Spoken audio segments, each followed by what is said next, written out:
심목사입니다. 오늘은 영적 잠에서 깨어날 생각이 없는 한국교회라는 제목을 한번 생각해 볼게요. 여러분, 한국교회가 영적 잠에 빠져 깨어날 생각이 없다는 제 주장에 대해 동의하세요? 물론 동의하기가 쉽지 않겠죠. 왜냐하면 그동안 이런 퇴마를 들어본 적이 없겠기에 말이죠. 그러나 당신도 아무런 한국교회 현실을 보세요. 하나님이 지켜주신다면 한국교회가 이렇게 속절없이 무너지고 쇠락하겠어요? 그러나 제가 무슨 말을 하든 듣고 싶지 않은 이들이 널려 있다는 것을 제가 모르는 바는 아닙니다. 그래서 오늘도 바람 부는 광야에서 이 말씀을 외치는 중입니다. 모세가 온 이스라엘을 소집하고 그들에게 이르되 여호와께서 애굽 땅에서 너희 목전에 바로와 그의 모든 신하와 그의 온 땅을 행하신 모든 일을 너희가 보았나니 곧 그 큰 시험과 이적과 큰 기사를 내 눈으로 보았느니라. 그러나 깨닫는 마음과 보는 눈과 듣는 귀는 오늘 여호와께서 너에게 주지 아니하셨느니라. 신명기 19장 2절 4절입니다. 모세가 시내산에서 하나님의 부름을 받아 애굽 왕 바로에게 가서 이스라엘 백성들을 이끌고 가나안 땅에 들어가려고 나온 사건을 여러분도 잘 알겠죠. 그 이유는 고통받아 울부짖는 백성들을 차마 견디지 못했기 때문입니다. 그래서 아브라함과 야곱에게 내리신 약속을 기억하시고 모세를 보내셨죠. 젖과 꿀이 흐르는 가나안 땅으로 들이시려고 말입니다. 그러나 백성들을 보내지 않으려는 애굽 왕 바로에게 10가지 끔찍한 재앙을 내리시고 홍해를 가르시며 매일처럼 만나를 내리시고 구름 기둥과 불 기둥으로 이끄시는 기적을 베푸셨다는 것을 여러분도 잘 알고 계시죠. 이렇게 놀라운 기적을 체험했지만 백성들은 툭하면 원망과 불평을 쏟아내고 반항하며 불순종하기 일쑤였습니다.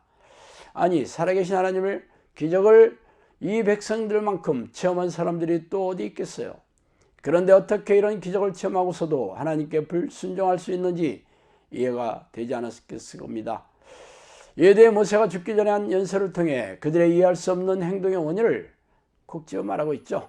바로 하나님께서 깨닫는 마음과 보는 눈과 듣는 귀를 주지 않아서 그렇다고 말이죠.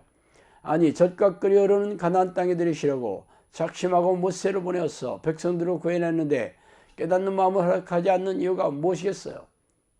하나님께서 그 백성들이 천국에 들어가는 믿음이 있는지 묘경을 보내서 시험을 하셨기 때문이죠. 그러나 이 백성에게만 그런 시험을 하신 게 아니라는 게 진짜 문제예요.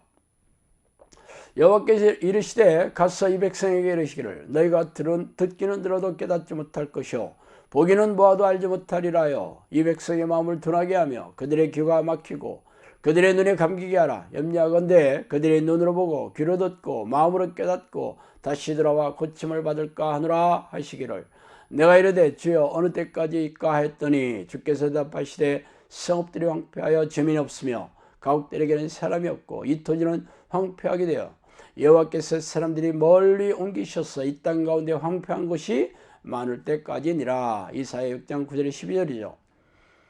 이 말씀은 가나안 땅에 들어와서 정착한 이스라엘 백성들에게 이사야 선지자를 보내어 하신 말씀이에요. 가나안 여러 나라를 정복하여 땅을 분배받은 백성들은 하나님을 잊어버렸죠. 그래서 하나님은 주변의 왕들을 충동해서 쳐들어오게 하여 고통을 겪게 했습니다.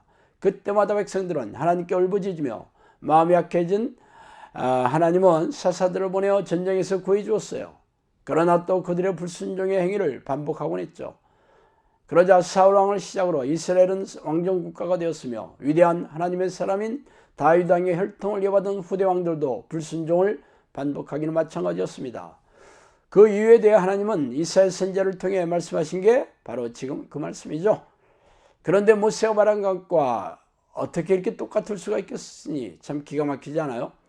그러나 그게 끝이 아닙니다. 예수님 오셔서 십자가에 들어가셔서 신약시대가 열렸지만 자신의 백성에 대한 하나님의 테스트는 동일하게 적용하고 계십니다. 그게 묘경이라고 불리는 마귀를 보내어 감쪽같이 속여 영적 잠에 빠지게 하는 것입니다.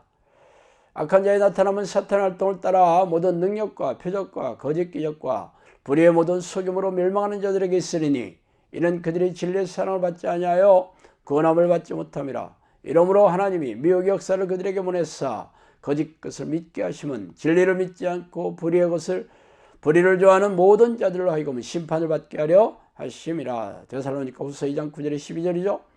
우리의 씨름은 혈과 육을 상대하는 것이 아니요 통치자들과 권세들과 이 어둠의 세상 주관자들과 하늘에 있는 악의 영을 상대함이라. 에베소 6장 12절이죠.